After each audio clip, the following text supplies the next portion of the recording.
Good morning students. Now हमारा next topic है maximum normal and shear stresses.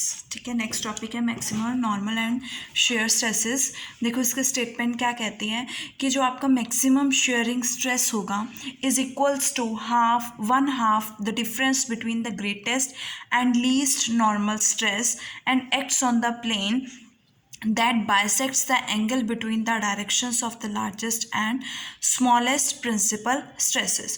कि आपका जो मैक्सिमम शेयरिंग स्ट्रेस है वो किसके इक्वल है, 1/2 of the greatest normal stress और लीस्ट नॉर्मल स्ट्रेस के हाफ डिफरेंस के हाफ के इक्वल होगा and acts on the plane, उस प्लेन पे एक्ट करेगा जो एंगल बिटवीन द डायरेक्शन, जो इन दोनों के डायरेक्शंस होंगे, प्रिंसिपल स्ट्रेसेस के डायरेक्शंस होंगे, इनको क्या करेगा, बाइसेक्ट करेगा। We have to prove that. Now इसके लिए लिया है एज वी नो दैट कि आपने स्ट्रेस क्वाड्रिक ऑफ क्वेश्चन में प्रूफ किया है, यूज़ भी किया है इक्वेशन 3.1 से कि नॉर्मल जो स्ट्रेस है एंड नॉर्मल कंपोनेंट जो है स्ट्रेस वेक्टर का that is capital N which is equals to tau I J nu J and also nu I की वैल्यू क्या है इक्वेशन 3.1 से X I upon A and nu J की value क्या है एक्स जे अपॉन ए।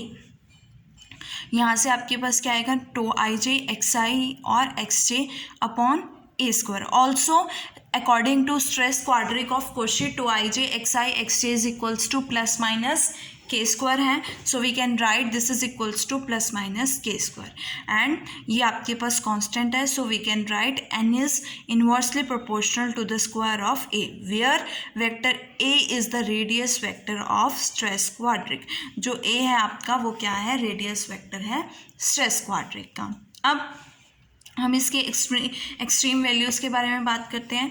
तो radius vector की जो एक्सट्रीम वैल्यूज़ है वो किसके अलोंग है, एक्सिस ऑफ क्वाड्रिक के अलोंग है। तो एक्सट्रीम वैल्यूज़ जो n है हम किससे डिनोट करते हैं, टो 1 टो 2 टो 3 एंड ये नॉर्मल कंपोनेंट्स है स्ट्रेस वेक्टर के और ये प्रिंसिपल डायरेक्शंस के अलोंग लाई करते हैं। As you know that normal components जो है वो प्रिंसिपल डायरेक्शंस के अलोंग होते हैं। So extreme values of n exist along principal axis.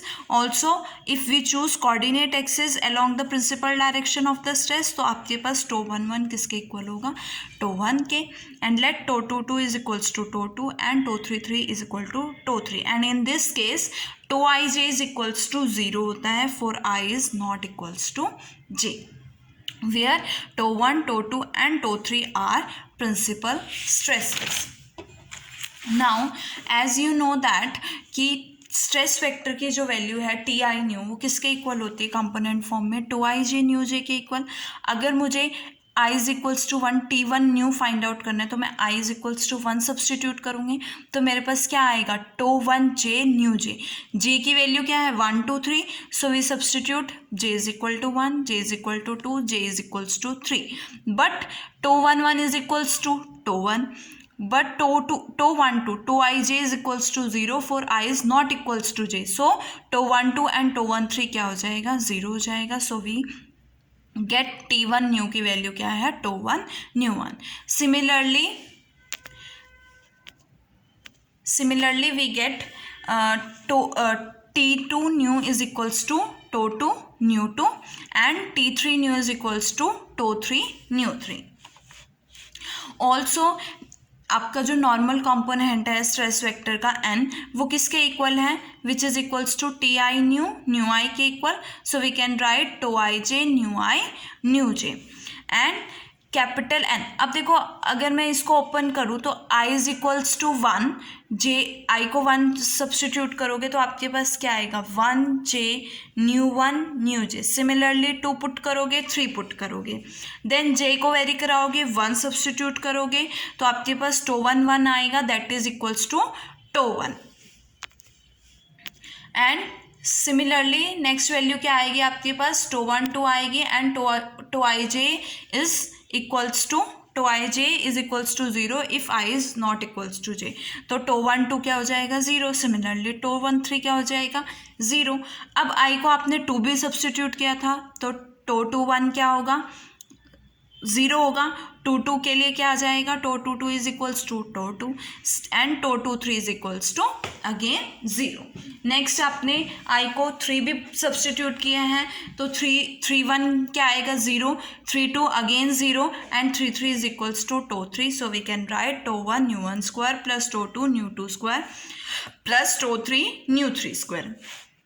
In general आपके पास जो स्ट्रेस वेक्टर है उसके कितने कंपोनेंट्स हैं, दो कंपोनेंट्स हैं, normal component and shearing component. Normal component को आप कैपिटल एन लिखते हो और शेयरिंग कंपोनेंट को आप कैपिटल एस लिखते हो। तो अगर आपको मैग्नीट्यूड फाइंड आउट करना है, so we can write magnitude of t nu square is equals to क्या होगा, n square plus s square होगा। यही होता है ना आपके पास। अगर आपके पास ए वेक्टर है, इस वेक्टर के components a one i cap plus a two j cap plus a three k cap, तो इसका जो मैग्नीट्यूड होगा वो किसके इक्वल होता है, square root of a one square plus a two square plus a three square. And similarly we write magnitude of a square is equals to a one square plus a two square plus a three square. Similarly आपके पास जो stress vector हैं, stress vector के दो components हैं, normal and shearing component. So we can write the magnitude of stress vector square is equals to n square plus s square. From here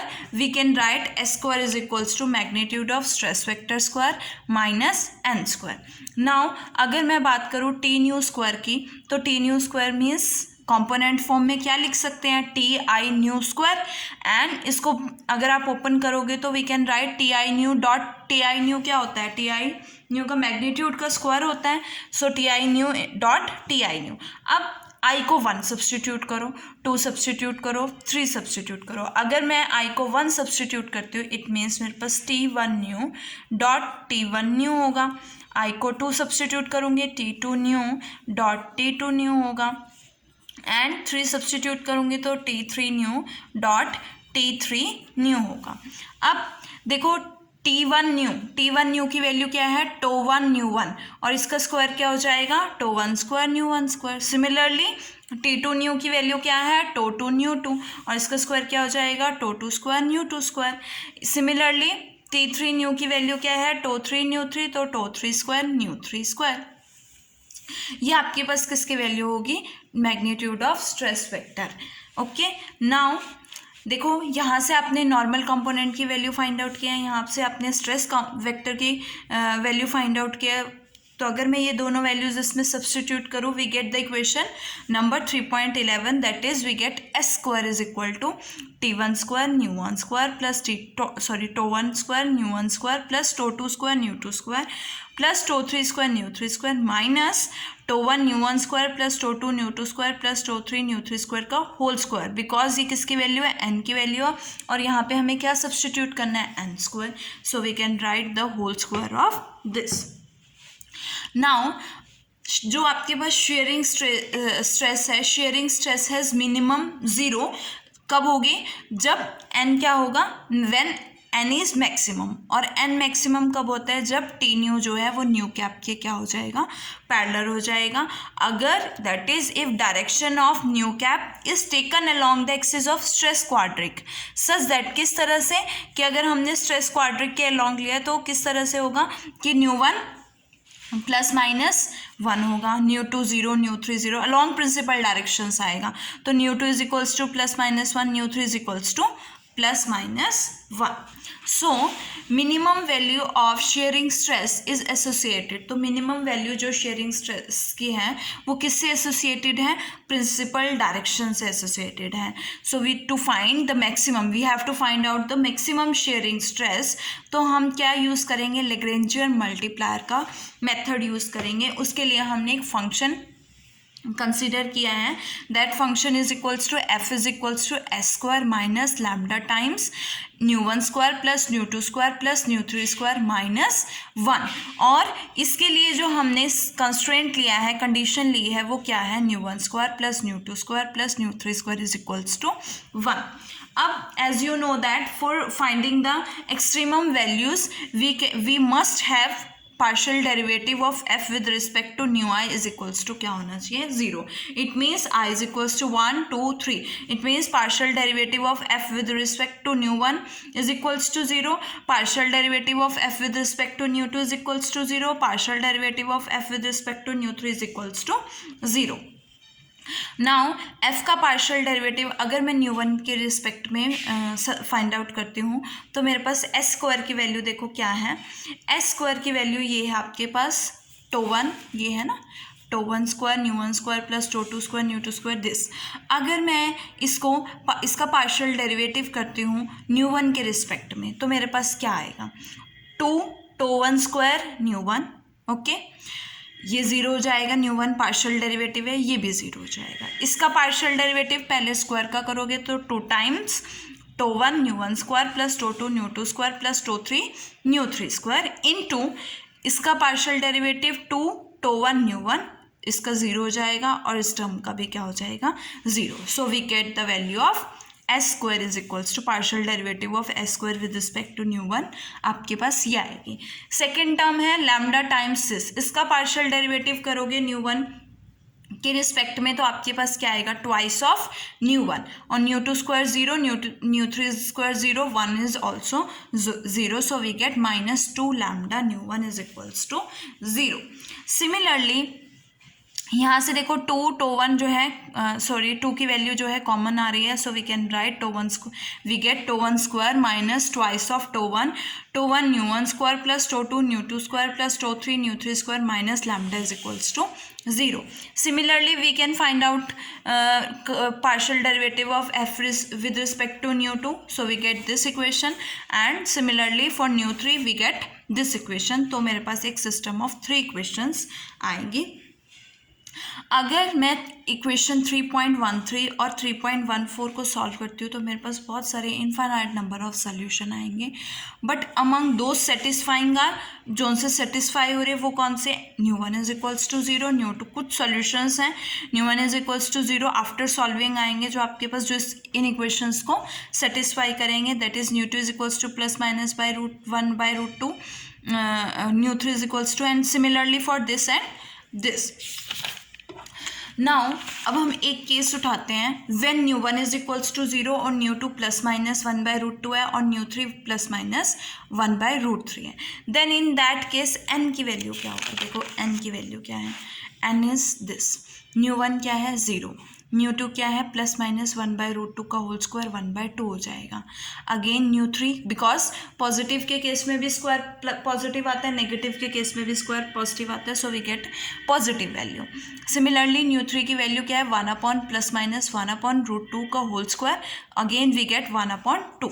so we get tau 2 into 1/2 plus tau 3 into 1/2 and half of tau 2 plus tau 3. Next हम find out करते हैं s square की वैल्यू. अब s square की value पे आ जाओ. एस स्क्वायर क्या है, ये है, न्यू 1 क्या है 0 सब्सटीट्यूट किया, ये वैल्यू 0 हो गई. न्यू 2 क्या है प्लस माइनस 1/√2, न्यू 3 क्या है plus minus 1/√2. So we get 1/2 tau 2 square plus tau 3 square minus again ये 0, ये आपके पास 1/2. So we get 1/2 tau 2 plus tau 3 का होल स्क्वायर. ये आएगा आपके पास, ये है ना. अब यहाँ से सेपरेट कर दिया मैंने, ओपन कर दिया square, tau 2 square plus tau 3 square plus twice of tau 2 tau 3. Combine करोगे, ये दोनों टर्म्स कंबाइन होंगी, ये दोनों टर्म्स कंबाइन होंगी. ये किसका फॉर्मूला है, 1/2 कॉमन लोगे तो ये आपके पास क्या बनेगा, देखो tau 2 minus 1/4 tau 2 minus tau 3 का होल स्क्वायर बनेगा. जब आप 1/4 कॉमन लोगे तो यहाँ पे ट्वाइस आएगा. This is the identity of a minus b whole square. So we get tau 2 minus tau 3 whole square and s is equals to 1/2 magnitude of tau 2 minus tau 3. इसी तरह से हम, ये तो आपने फर्स्ट डायरेक्शन के लिए फाइंड आउट किया, इसी तरह से आप बाकी दो डायरेक्शंस के लिए भी n और s की वैल्यू फाइंड आउट कर सकते हो. और ये आपके पास जो टेबल है ये डिफरेंट वैल्यूज़ के लिए है. यहाँ पे दिया हुआ है कि जब आपके पास s की वैल्यू 0 होती है मीन्स मिनिमम होती है, तो आपके पास n जो है मैक्सिमम होता है, और जब s मैक्सिमम होता है तो n की वैल्यू क्या होती है, नॉर्मल कंपोनेंट मिनिमम होता है। नाउ अगर मैं केस लेती हूँ कि tau 1 is greater than tau 2 is greater than tau 3, means tau 1 आपके पास क्या है, मैक्सिमम वैल्यू है n की, और टो 3 क्या है, मिनिमम वैल्यू है n की, then in that case maximum value of s क्या होगी, 1/2 टो 3 माइनस टो 1, जो हमने प्रूफ भी किया है। तो हम लिख सकते हैं maximum shearing stress acts on the surface element containing x2 principal axis, maximum shearing stress acting on surface element which contains x2 principal axis, और जो बाइसेक्ट कर रहा है angle between x2 and x3 axis को, means if tau 2 is equals to tau 3 there will be infinite many directions associated with the surface element that are subjected to a maximum shearing stress. Okay, और maximum shearing, इस case में maximum shearing stress किसको equal होगा, जो हमने अभी proof किया है, 1/2 द डिफरेंस, देखो ये 1/2 हो गया ना, difference between maximum and minimum stress, greatest and least normal stress acts on the plane, उस प्लेन पे एक्ट कर रहा है जो angle between the direction of largest और स्मॉलर प्रिंसिपल स्ट्रेसेस को क्या कर रहा है, बाइसेक्ट कर रहा है, जो हमने अभी शो किया है। ओके